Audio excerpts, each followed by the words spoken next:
Samajwadi party Uttar Pradesh की सियासत में एक बड़ा दांव खेलने की तैयारी में है।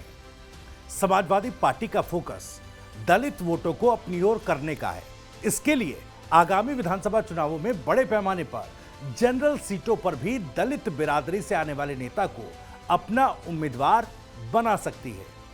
इसके पीछे रणनीति क्या है? क्या इसके लिए कोई सर्वे कराया जा रहा है? किन सामान्य सीटों पर दलित जाति के प्रत्याशी को टिकट दिया जा सकता है? किस जाति के लोगों के टिकट काटकर सपा दलितों को टिकट देगी? 2024 में क्या समीकरण समाजवादी पार्टी ने अपनाया था, आगे इस वीडियो में आपको बताऊंगा। नमस्कार, टीवी 9 उत्तर प्रदेश उत्तराखंड पर आपके साथ मैं हूं भविष्य त्यागी। समाजवादी पार्टी को लोकसभा चुनाव 2024 में बड़ी संख्या में पिछड़ों के साथ साथ दलित वर्ग के लोगों ने भी वोट किया था। सपा की ओर से बढ़ रहे दलितों के झुकाव से बीएसपी भी परेशान है। वो यूपी में दोबारा खड़े होने की कोशिश कर रही है। वहीं पिछले कुछ महीनों में मायावती ने न केवल सिर्फ बड़ी रैली की, बल्कि पार्टी में जान फूंकने के लिए कई बैठकें भी की हैं। यूपी में दलित आबादी करीब 20% है। यहां 84 विधानसभा सीटें अनुसूचित जाति के लिए आरक्षित हैं, लेकिन सामान्य सीटों पर भी दलित वोट निर्णायक होते हैं। सपा की यह रणनीति बीएसपी के पारंपरिक वोट बैंक में सेंध लगाने की कोशिश है। आपको बता दें कि 2024 में भी सपा के लिए यह रणनीति काम आई थी। 2024 के चुनाव में अखिलेश यादव ने पीडीए यानी कि पिछड़ा दलित अल्पसंख्यक के नारे के साथ चुनाव लड़ा था। इसके लिए गैर यादव जाति के लोगों को बड़े पैमाने पर टिकट दिए गए। 2 ऐसी सामान्य सीटें थी जहां से दलित उम्मीदवार उतारे। सामान्य सीट फैजाबाद में सपा ने अवधेश प्रसाद को उम्मीदवार बनाया, वहीं मेरठ में सुनीता वर्मा को टिकट दिया। फैजाबाद, जिसे बीजेपी का गढ़ माना जाता है, वहां सपा की जीत हुई। मेरठ में सपा और बीजेपी के बीच हार जीत का मार्जिन बेहद कम रह गया। अब इसी रणनीति के तहत 2027 के चुनाव की तैयारी समाजवादी पार्टी कर रही है। फील्ड में सर्वे भी करा रही है समाजवादी पार्टी।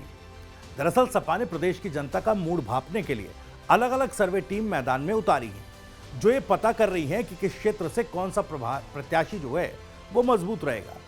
कौन कौन सी ऐसी सामान्य सीटें हैं जहां दलित उम्मीदवारों को टिकट दिया जा सके। जिन सीटों पर सपा के मौजूदा विधायक हैं, उनकी स्थिति क्या है। हाल ही में ऐसी ही एक सीट से सर्वे करके लौटे सर्वेयर ने अपनी रिपोर्ट अखिलेश यादव को सौंपी है। इस रिपोर्ट में सपा के एक विधायक के खिलाफ तगड़े विरोध की बात कही गई है।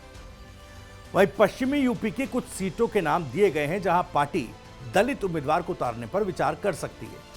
इसमें बिजनौर, सहारनपुर, गाजियाबाद और हापुड़ जिले की कुछ सीटें शामिल हैं। समाजवादी पार्टी से जुड़े कुछ सूत्रों का कहना है कि दलित समाज के लोगों को टिकट देने के लिए सपा सवर्णों के साथ यादव और मुस्लिमों के टिकट में कटौती कर सकती है। 2024 के लोकसभा चुनावों में सपा ने यादव के नाम पर केवल मुलायम परिवार के ही सदस्यों को टिकट दिया था। ये सभी लोग जीत कर आए थे। वहीं कुछ मुस्लिम टिकटों की कटौती भी की गई थी। मसलन मुरादाबाद में एसटी हसन का टिकट काटकर रुचि वीरा को दे दिया गया था। रुचि वीरा ने यहां से जीत हासिल की थी। इसके अलावा सपा का फोकस इस चुनाव में कुर्मी वोट बैंक पर भी रहेगा। समाजवादी पार्टी ने 2024 में इस वर्ग के वोटों की ही बदौलत बीजेपी को मात देने में कामयाबी हासिल की थी। 62 में से 12 कुर्मी उम्मीदवार लोकसभा चुनाव में समाजवादी पार्टी ने उतारे थे। इनमें से 7 को कामयाबी हासिल हुई थी। जिन सीटों पर सपा को कामयाबी मिली थी, उनमें से अंबेडकर नगर, बस्ती, श्रावस्ती, प्रतापगढ़, लखीमपुर खीरी, बांदा और फतेहपुर जैसी कुर्मी बाहुल्य सीटें शामिल हैं। इन सभी सीटों पर सपा ने कुर्मी जाति के लोगों को उम्मीदवार बनाया था। विधानसभा चुनाव में भी सपा दलितों के साथ साथ कुर्मियों पर दांव खेलेगी। यही वजह है कि हाल ही में अखिलेश यादव नए साल पर अपने प्रतापगढ़ से सांसद एसपी पटेल के घर पहुंचे। उनका मकसद और संदेश साफ था। समाजवादी पार्टी के नेताओं का कहना है कि हम लोग जमीनी स्तर पर काम कर रहे हैं। एसआईआर में बूथ स्तर पर हमारे लोग पहुंचे हैं, लोगों की मदद की।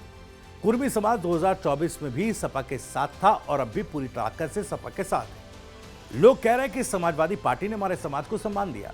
केवल हमारा समाज ही नहीं, सपा प्रमुख अखिलेश यादव को हर वर्ग और हर जाति के लोगों का साथ मिल रहा है।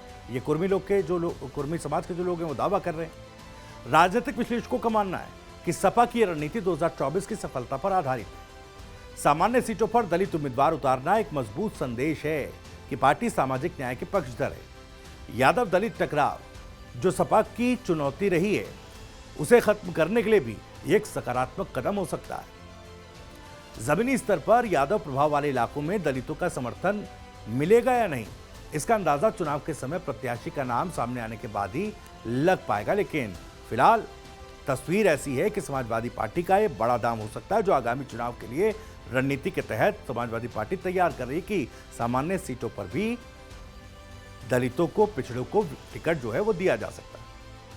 फिलहाल इस वीडियो में इतना ही। वीडियो और जानकारी पसंद आई हो तो लाइक करिए, ज़्यादा से ज़्यादा शेयर करिए। उत्तर प्रदेश और उत्तराखंड की खबरों को सबसे पहले जानने के लिए सब्सक्राइब जरूर करिए। TV9 Uttar Pradesh Uttarakhand. Fenesta windows, beautiful and durable designs, installation से मेंटेनेंस की लाइफ लॉन्ग कस्टमर सर्विस। आपके घर में फिनेस्टा नहीं है तो कॉल कीजिए। Finer Finesta.